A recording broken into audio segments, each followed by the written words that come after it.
आरफा खानम शेरवानी का नाम आपने सुना होगा, यदि नहीं सुना है तो हम आपको बता देते हैं। आरफा खानम शेरवानी स्वयं को पत्रकार बताती हैं और वो द वायर नाम की एक कथित न्यूज़ वेबसाइट में काम करती है।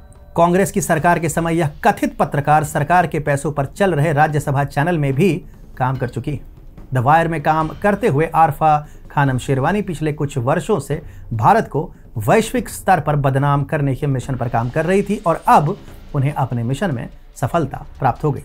नमस्कार, आप देख रहे हैं टीएफआई, जो है देश का सबसे विश्वसनीय ऑल्टरनेट न्यूज मीडिया पोर्टल, और मैं टीएफआई का संस्थापक अतुल मिश्रा आपके समक्ष आरफा खानम शेरवानी को एक्सपोज करने जा रहा हूं। अपनी स्क्रीन पर आ रहे इस ट्वीट को देखिए। यह ट्वीट पाकिस्तान के पूर्व प्रधानमंत्री इमरान खान ने किया है। अपने ट्वीट में इमरान खान ने लिखा है, भारत के क्रूर दमन के कारण जीवंत कश्मीरी लोग जीवन के प्रति उदास हो गए। इस ट्वीट के साथ इमरान खान ने एक वीडियो को भी अपलोड किया है। इस वीडियो में दिखाया गया है कि कैसे कश्मीरी आर्टिकल 370 हटने के बाद दुखी हैं, कैसे कश्मीरी एक बंधक जैसा जीवन व्यतीत कर रहे हैं। आपको जानकर विस्मय होगा कि पाकिस्तान के पूर्व प्रधानमंत्री इमरान खान ने जिस वीडियो के द्वारा भारत पर आघात किया है, वो वीडियो द वायर की आरफा खानम शेरवानी द्वारा ही निर्मित है। वो पूरा वीडियो हम आपको नहीं दिखा सकते, लेकिन कुछ सेकंड्स तो दिखा ही सकते हैं, तो देखिए।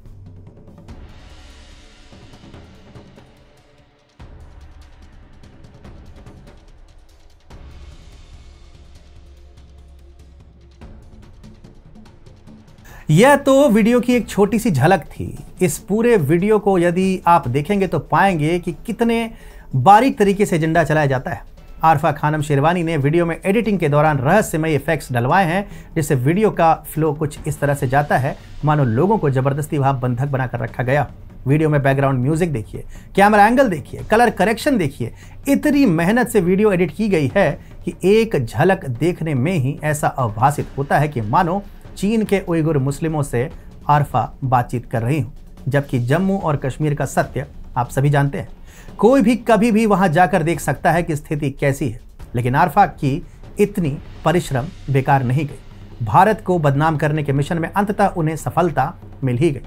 पाकिस्तान के पूर्व प्रधानमंत्री इमरान खान ने वीडियो ट्वीट कर दिया है, अर्थात आरफा संदेश जहां भेजना चाहती थी वहां अब वो पहुंच गया है।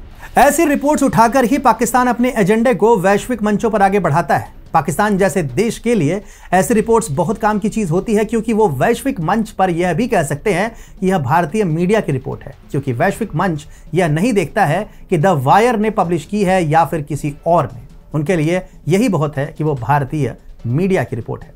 कुलभूषण जाधव और आर्टिकल 370 के मामले में पहले भी पाकिस्तान यह कर चुका है, जब उसने भारतीय मीडिया की उन रिपोर्ट्स को दिखाया था जिनमें भारत के स्टैंड से बिल्कुल प्रतिकूल रिपोर्टिंग की गई थी।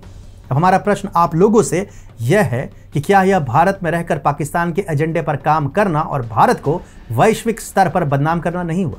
क्या आरफा खानम जैसे तथा कथित पत्रकार ही भारत को वैश्विक स्तर पर नीचा दिखाने का प्रयत्न नहीं कर रहे? यह प्रश्न इसलिए भी महत्वपूर्ण हो जाता है क्योंकि यह प्रथम बार नहीं जब आरफा ने भारत के विरुद्ध इस प्रकार का कार्य किया।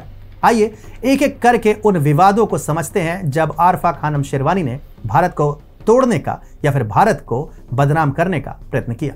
वर्तमान में केरल के राज्यपाल और एक समय में राजीव गांधी की सरकार से त्यागपत्र देने वाले आरिफ मोहम्मद खान से आप भली भांति परिचित होंगे, और आपको स्मरण भी होगा आरिफ मोहम्मद खान का वो साक्षात्कार जिसमें उन्होंने आरफा खानम शेरवानी के एक एक प्रश्न के परखच्चे उड़ाए थे। अभी भी वो साक्षात्कार यूट्यूब पर उपलब्ध है, आप चाहे तो किसी भी समय उसे देख सकते हैं। पूरे साक्षात्कार में आरफा खानम शेरवानी मुस्लिम करते हुए दिखाई दे रही हैं, लेकिन उतनी ही दृढ़ता से आरिफ मोहम्मद खान उन्हें उत्तर भी दे रहे हैं। उस साक्षात्कार में एक बात स्पष्ट होती है कि कथित पत्रकार आरफा खानम शेरवानी की पत्रकारिता मजहब विशेष तक ही सीमित है और कुछ भी करके मजहब विशेष के लोगों पर बहुत अत्याचार हो रहे हैं यह सिद्ध करने पर तुली रहती है। बाकी हिंदू राष्ट्र की काल्पनिक रचना तो वामपंथी लॉबी की एक बड़े वर्ग ने अपने मस्तिष्क में बना ही रखी है, तो यह महोदया भी उससे अछूती नहीं। अब और आगे बढ़ते हैं, कथित पत्रकार के एक और साक्षात्कार की चर्चा करते हैं। वर्ष 2020 में आरफा खानम शेरवानी ने बॉलीवुड के उत्कृष्ट अभिनेता मनोज वाजपेयी का एक साक्षात्कार किया। इस साक्षात्कार में भी अपने स्वभाव के अनुसार आरफा ने वही राग अलापना शुरू किया। उन्होंने मनोज वाजपेयी से प्रश्न किया, कुछ लोग तो यह कह रहे हैं कि ऐसा लग रहा है कि भारत का भविष्य लोकतांत्रिक होगा भी या नहीं, इसमें भी शंका है। मनोज वाजपेयी ने इस प्रश्न का जो उत्तर दिया उससे आरफा खानम शेरवानी की मुस्कुराहट गायब हो गई। मनोज वाजपेयी ने कहा, मैं कोई विशेषज्ञ तो नहीं हूं, लेकिन मुझे लगता है इस देश का प्रजातंत्र कहीं जाने वाला नहीं है। प्रत्येक 5 वर्षों के बाद चुनाव होता है।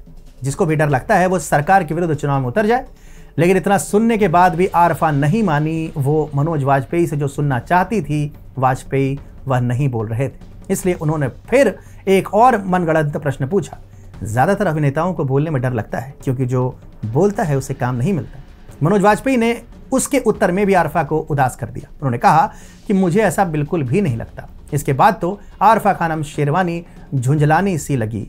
इसी झुंझलाहट में उन्होंने पूछा कि इन दिनों फिल्मों में पुरानी संस्कृति और इतिहास दिखाया जा रहा है, क्या आपको लगता है कि यह एक एजेंडे के तहत किया जा रहा है? मनोज वाजपेयी ने इस पर एक बहुत ही बेहतरीन जवाब दिया। उन्होंने कहा कि मुगल आजम तथ्यों से परे फिल्म थी और Uri the surgical strike film देखकर उनकी आंखों में आंसू आ गए थे। इस क्लिप को आप एक बार अवश्य देख लें। 5 साल में चुनाव होते हैं, जिसको डर लगता है वो सरकार के खिलाफ में चुनाव में उतर जाए। कि क्या मुगल आजम कहीं से भी किसी भी तरीके से सच के करीब थी या फिर इतिहास के करीब थी, जो इतिहास हमने पढ़ा है? नहीं थी। आरफा खानम शेरवानी इस साक्षात्कार में भी अपने एजेंडे को थोपने के चक्कर में थी, लेकिन मनोज वाजपेयी ने उन्हें तथ्यों से परिचित करा दिया।